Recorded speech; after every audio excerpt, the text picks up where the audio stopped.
Renungan Harian Katolik, Selasa, 29 April 2025. Hidup kekal. Dan sama seperti Musa meninggikan ular di padang gurun, demikian juga Anak Manusia harus ditinggikan supaya setiap orang yang percaya kepadanya beroleh hidup yang kekal. Yohanes bab 3 ayat 14-15. Saudara-saudara, orang Farisi adalah kelompok Yahudi yang menjalankan materaga keagamaan dengan keras. Mereka memiliki pengetahuan tentang hukum agama yang tinggi, sehingga terpisah dari orang kebanyakan. Karena ketaatan terhadap hukum, maka orang Farisi dihormati. Yesus sendiri tidak membenci kelompok Farisi, tetapi menolak sikap Farisaisme, yaitu sikap suci dan saleh hanya berdasarkan ketaatan pada hukum. Karena menurut Yesus, ketaatan pada hukum belum cukup. Jika kamu tidak melakukan kehendak Allah melebihi ahli-ahli Taurat dan orang-orang Farisi, sesungguhnya kamu tidak akan masuk ke dalam kerajaan surga. Nikodemus, seorang Farisi, mempertanyakan tentang kelahiran kembali karena dirinya merasa sudah tua, sudah berusia. Padahal dia adalah seorang pengajar.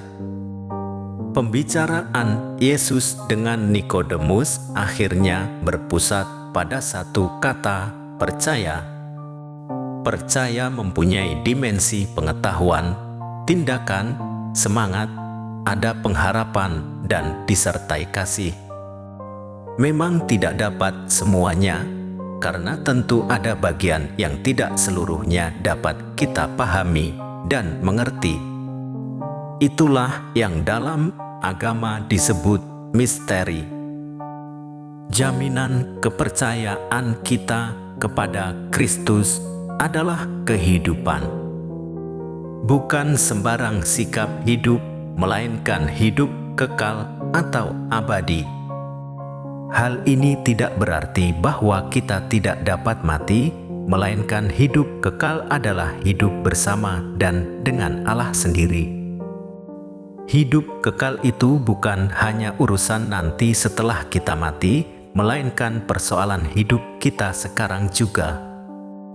Hidup kekal tidak dapat dilepaskan dengan bagaimana hidup kita sekarang ini. Supaya setiap orang yang percaya kepadanya beroleh hidup yang kekal. Hidup kekal dijanjikan bagi tiap orang percaya. Kekal berarti tidak lagi terikat pada waktu dan tempat. Anehnya, banyak dari kita merindukan hidup kekal, tetapi sama sekali tidak memakai kebebasan untuk berkembang seturut tempat dan waktu. Seiring dengan waktu, gereja berkembang dengan saling berbagi hidup dan milik. Itulah saatnya mereka belajar tentang hidup kekal.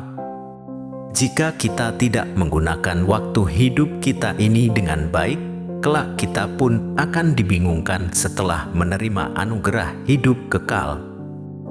Dalam hidup spiritual, rupanya orang perlu lahir kembali.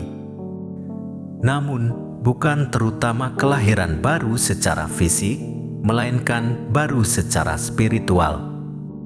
Untuk lahir baru secara spiritual, orang butuh pengalaman kasih dan kerahiman Allah. Anak Manusia harus ditinggikan supaya setiap yang percaya kepadanya beroleh hidup yang kekal.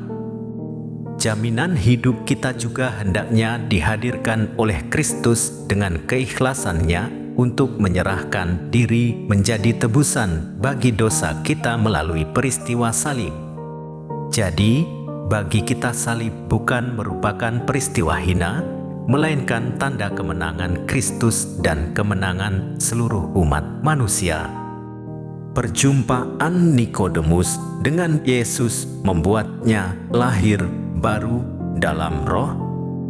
Kelahiran kembali yang melampaui sekedar perubahan fisik. Kelahiran baru dari roh memampukan orang untuk memaknai hidup secara baru dan tidak hanya puas dengan realitas duniawi yang fana, melainkan mencari juga kebahagiaan surgawi.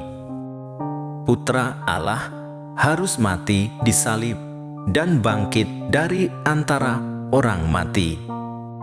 Pada sisi lain, orang-orang Yahudi telah berdosa dan mengharapkan supaya Allah datang dan menghukum dunia serta menyiksa orang-orang jahat. Sayangnya, di pihak lain, Allah mengutus putranya untuk mati di salib supaya dunia diselamatkan. Rencana dan karya Allah bertentangan dengan pikiran dan paham manusia. Namun, Allah akan selalu mengambil jalan terindah bagi setiap umatnya untuk mengalami hidup kekal. Ya Yesus, kami sangat rindu untuk senantiasa hidup dekat denganmu. Buatlah kami untuk mampu mendengar panggilan-Mu dalam hidup ini. Demikian renungan hari ini. Selamat beraktivitas. Semoga semuanya lancar, sukses, serta selamat. Tuhan memberkati.